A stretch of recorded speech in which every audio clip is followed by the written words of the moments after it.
Welcome and hello. My name is Jessica Lee Martin, and I'm an audience development and engagement editor at Bloomberg CityLab. It's truly an honor to have this opportunity to speak before all of you today and to present our project called the Quarantine Atlas with you. I do regret we could not be there in person. So a little bit about me. I've been in journalism for 20 years, and in most of that time, I've operated in the space between the newsroom and its audience. I help reporters and editors also digest editorial analytics. I look at a lot of charts and maps of traffic, but my favorite thing to do is to think of projects that engage our readers, such as the one we're talking about today. And like many of you, I developed a love for maps and cartography at a very early age. I got lost in road atlases and national forest trail maps, and of course, looking for pirate treasure. So this project is going to take you back to about March 2020, to that time when the pandemic and the lockdowns gave us all a shock. And we began this shared experience that we're still living in today. And with that, I'm going to introduce my colleague, Laura Bliss. Thank you so much, Jessica. Again, my greetings and wishes that we could be there in person with you all. My name is Laura. I'm a reporter and editor at Bloomberg CityLab. Just a little bit of introduction about what that is. It's a vertical of Bloomberg News that covers urban policy and politics. So broadly speaking, we're interested in places and what makes places tick. And so that includes transportation issues, housing, environmental issues, racial and social justice issues as well. And just by way of that kind of interest and fascination with place, we have this kind of natural gravitation towards maps in our journalism.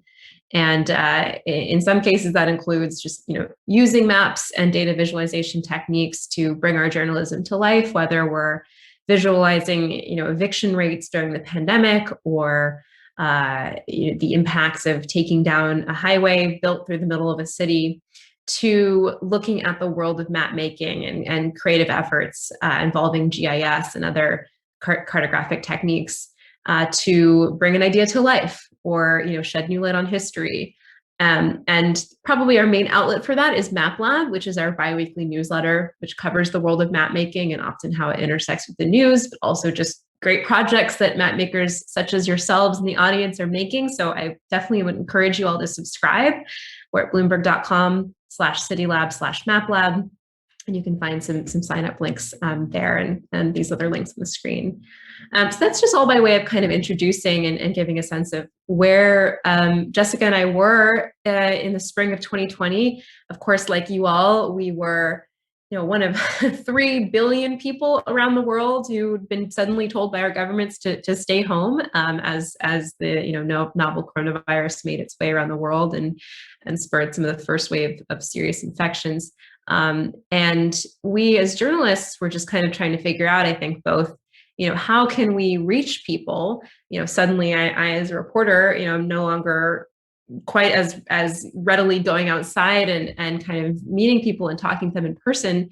So, what are some ways of reaching people where they are, inside their homes? And of course, Jessica is thinking in terms of how we can engage our readers of CityLab in this incredibly stressful and shocking and quite scary time. And so we alighted on this idea of maps and just simply asking our readers to use whatever medium, and kind of whatever way of thinking about the assignment they wanted to, and simply show us how their worlds were changing in this moment of just tremendous tumult, whether that looked at the insides of their own homes or their neighborhoods or really any other kind of space that was suddenly being turned upside down by the beginning of the pandemic. And I will this is just a slide that shows one of the ways we did that outreach. We posted a story, as the last slide showed, on our website. We also promoted it on Instagram, just asking how COVID-19 has changed your life.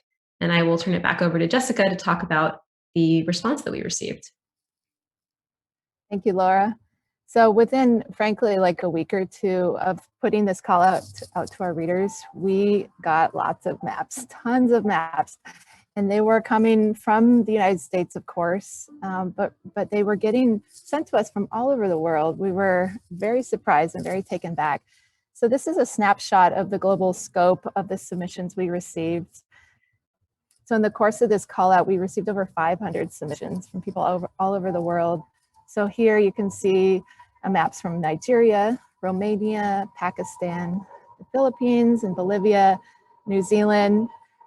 There's one here from France, but really we got lots from across Europe, and dozens and dozens and dozens from cities all around the United States and Canada, and very diverse. We heard from people in Minnesota, where I am at, but Oklahoma to California to New York City. So along with people sending in a map, we had them answer a few questions to just tell us more about their story and about their map and their experience.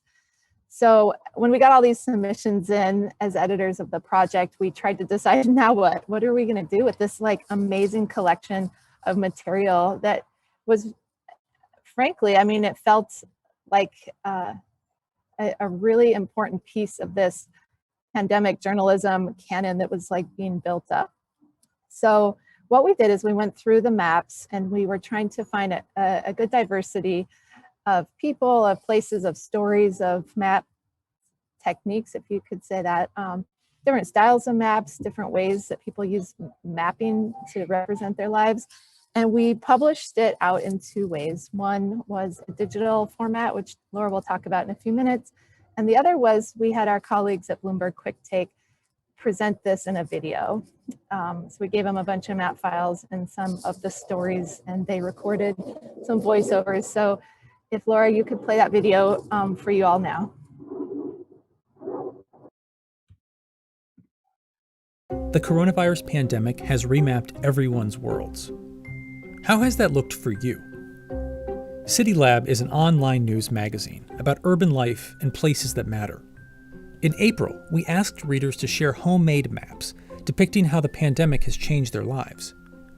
Within a month, we'd received more than 300 submissions from around the world.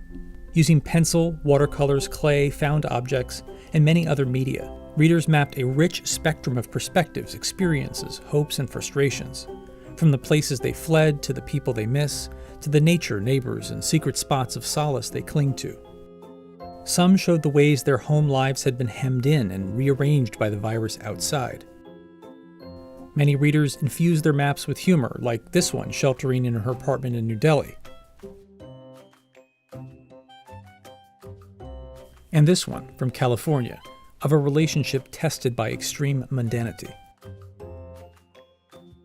With distractions in scarce supply, several readers turned to fantasy for inspiration. From Spain to Vietnam to Canada, neighborhoods were perceived in new ways. The lockdown has made people scatter from the streets, and with them, cars and noise, wrote one reader about her map of silence in surrounding Bilbao. I found myself listening more intently as I walked and forming new dictionaries of sound in my head, wrote another person about the sounds of Cambridge, Massachusetts. A routine walk focused the attention of this reader in Austin, Texas. I've become cognizant of the tiny details in people's yards that reveal things about their lives. But for a lot of people, the contrast between inside and outside felt really dark. Many maps were laced with stress and anxiety. Lonely landscapes were marked with memories of social contact. With school closures and travel restrictions appending their lives, several readers wished that they could be somewhere else other than where they were, like this college student unhappy to be back at home, and this Italian expatriate in the US missing her family in Bergamo. Even if the pandemic has made physical distances more painful, in my heart, my beloved worlds are even closer. Some envisioned a better world, like a Miami resident who thinks more public transit could reconnect the city once lockdowns lift. Access to nature seemed to make all the difference. In Sydney, Australia, a reader found herself looking closer at the trees on her block. In the UK, a writer sketched what she called a beautiful old canyon near our house that looks like a lost world. Though each submission was unique, put together these maps show how the emotional experiences of the coronavirus pandemic have been shared by people all around the world. As economies reopen and a wave of protests fill formerly empty streets, public and private spaces are shifting once again, as societies struggle to balance the sweeping impacts of the pandemic and a massive call to address systemic racism and injustice. As a powerful medium for revealing our relationships to place, these maps serve as a reminder of the ways we are still connected, especially through times of upheaval and as new futures are forged.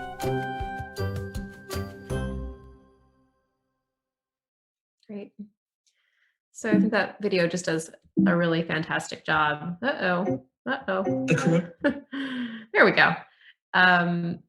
Just to give a sense too of our digital presentation of these maps. Again, we published that first call out in April 2020, but continue to put out additional requests to readers for their maps, because we just got such a phenomenal response in those first couple of weeks. And as time went on, obviously the pandemic was not the only shock of the 2020 year. We had an election, we had political uprisings, and a international dialogue about racial justice. We had climate impacts really coming to the fore. And so as the year went on and just kind of continued to test and change our relationships to place and quite physically the places we live, we continue to ask. So this was a kind of our final really beautiful digital showcase of the maps, just a screenshot of it. And you can see at the top how we organized the maps by theme. And again, these were themes that just organically emerged from the maps that people sent to us. So, and you heard some of them in that video, one of them being this concept we called domestic rearrangements, or just literally how the pandemic forcing people inside and just suddenly, condensing all of our day-to-day activities within a single space of the home was forcing people to rearrange their home lives and really see the spaces of their domestic life in different ways. So here's a couple of kind of cartoon-like representations of that, of just like day by day, hour by hour, the same spaces being used for different things. You saw this one in the video. I love it. It's kind of almost like a Marco Polo between a couple in their house in California. Another one from Indonesia. Fantasy maps you saw in the video were something we saw quite a bit of. I love this one because it's like, presenting the different components of home life, like Netflix is the temple of the red and black god, the seeing stone of Zoom. Another theme, as folks around the world were really constrained to their immediate surroundings to go grocery shopping or interface with other people, just that sense of the immediate neighborhood becoming so much more important was something we saw a lot of. So here's the kind of 1 kilometer perimeter that this map maker in France was confined to in the first months of the pandemic. Here's another view of something similar in Washington, D.C. Nature, again, is being something that people really connected to, in a time where we didn't have the movie theaters and parties or bars or restaurants to go out to. A lot of people really took great solace in their nearby parks or natural spaces or new activities like birding, which this map maker in Minnesota shares in his map. Routes to the Creek, another fantasy map. Saw this one in the video of kind of some of the psychic impacts. And that's another theme that we really saw emerge, folks who took the map making prompt and applied a somewhat more metaphorical lens to it. They mapped what was really happening inside their brains more than anything, right? So this is a map of Heartbreak 2020 from a woman who was sort of toggling between her home in Chicago and visiting her ailing mother several hours away, and just kind of the contrast between these two lives and the difficulty of doing all that amidst a pandemic. Another one from Susan Sullivan. This was actually a sketch that informed a piece of ceramic art that she made, and she really combines almost everything happening in 2020. Where there be virus at the very bottom, the flames of the California wildfires up the side, Black Lives Matter Boulevard cutting down the middle here. Technology and kind of its all-encompassing influence, another thing we saw quite a bit of. And then also people responding to some of the political sea changes. This is a map from a map maker in Minnesota, mapping police activity, which she actually drew from like a public data set and bordering it with images of tributes to George Floyd.